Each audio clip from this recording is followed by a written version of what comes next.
Salam əziz şagirdlər, verilən sualın izahına baxaq. A, B və C ədədlərini müqayisə etmək üçün həmin ədədlərin kvadratlarını tapmalıyıq. A-nın kvadratı kök altında 11 üstəgəl kök altında 19-u kvadrata yüksəldirik. Bunun üçün bizə müxtəsər vurma düsturu lazımdır. Müxtəsər vurma düsturunun açılışını yuxarıda qeyd etmişəm. Həmin düsturunu tətbiq edək. Kök altı 11-in kvadratı köklə kvadrat ixtisar gedər, qalar 11. 2 vurulsun kök altında 11 vurulsun 19 üstəgəl kök altında 19'un da kvadratı olacaq 19 bərabərdir. 11 ilə 19'u toplasaq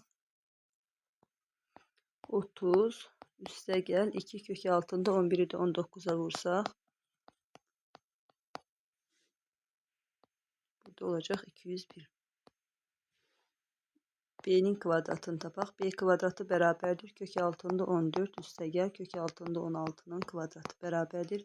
Birinci ifadənin kvadratı kök 14'ün kvadratı 14 üstəgəl 2 vurulsun.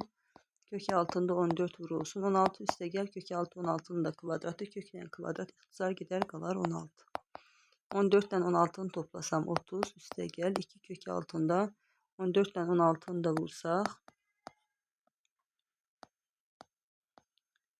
224 olar. 224. C'nin kvadratını tapaq. C kvadratı bərabərdir. Kök altı 9 üstəgəl kök altında 21'in kvadratı.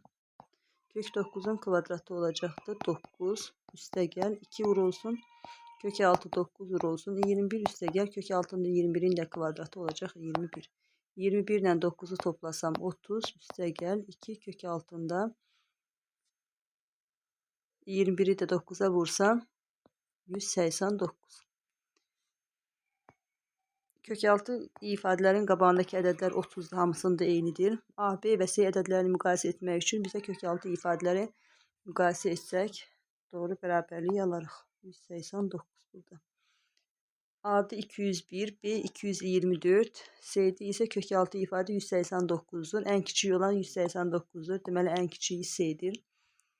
Sonra 201 A, ən böyüyü isə 224'dür, B'dir. C kiçikdir, A kiçikdir, B. A variantı doğru cavab.